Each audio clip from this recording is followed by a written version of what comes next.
আওয়ামী লীগের ২০তম কাউন্সিলের তারিখ পেছাচ্ছে। রোববার দলের কার্যনির্বাহী সভায় নির্ধারিত হবে নতুন তারিখ। দলটির নীতি নির্ধারকরা বলছেন, ইউনিয়ন পরিষদ নির্বাচনের কারণেই পেছানো হচ্ছে পূর্ব নির্ধারিত ২৮ মার্চের তারিখ। আওয়ামী লীগের কাউন্সিল নিয়ে মুকসিমুল আহসানের ২ পর্বের ধারাবাহিকের শেষ পর্বে থাকছে কাউন্সিলের তারিখ পরিবর্তনের খবর। সবশেষ ২০১২ সালের ২৯ ডিসেম্বর অনুষ্ঠিত হয় আওয়ামী লীগের ১৯তম কাউন্সিল। ২০১৫ ডিসেম্বরে কমিটির মেয়াদ শেষ হলে এবছরের শুরুতে দলের কার্যনির্বাহী কমিটির সভায় ২০তম ত্রিবার্ষিক কাউন্সিলের তারিখ নির্ধারিত হয় ২৮ মার্চ। তবে নির্দিষ্ট সময় কাউন্সিল হওয়া নিয়ে মাঝে খানিকটা অনিশ্চয়তা থাকলেও এখন অনেকটা নিশ্চিতভাবেই দলের নীতি নির্ধারকরা বলছেন পেছাচ্ছে কাউন্সিলের তারিখ।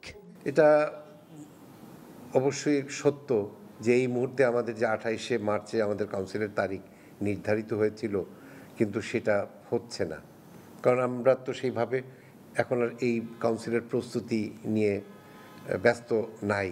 তার মানে হচ্ছে যে আমাদের কাউন্সিলটা একটু ডেট পরিবর্তন হবে।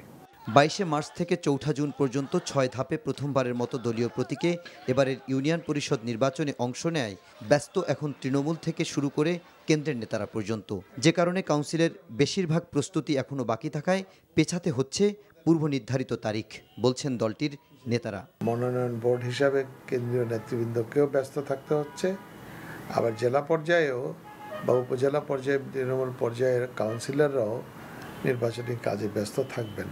এই প্রক্রিয়াটা সম্পন্ন করার পরে বা একটা বড় গ্যাপের মধ্যে কাউন্সিলটা করা যায়, তাহলে পরে এই নির্বাচনটা কোনোভাবেই এফেক্টেড হয় না। ৪ জুনের পরে আমাদের কাউন্সিল করতে হবে।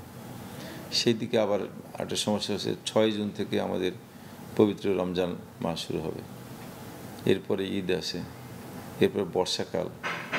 তো সব মিলিয়ে যদি আমরা এই তারিখ পরিবর্তন হয়, তাহলে এটা হয়তো বেশ কিছুটা সময় পিছিয়ে যেতে পারে, সেটা হয়তো সেপ্টেম্বর অক্টোবরের দিকে চলে যেতে পারে। তবে পরিবর্তিত তারিখ চূড়ান্ত হবে রোববার সন্ধ্যায় গণভবনে আওয়ামী লীগের কার্যনির্বাহী সংসদের সভায়। Muksimul Ahsan, NTV news, Dhaka.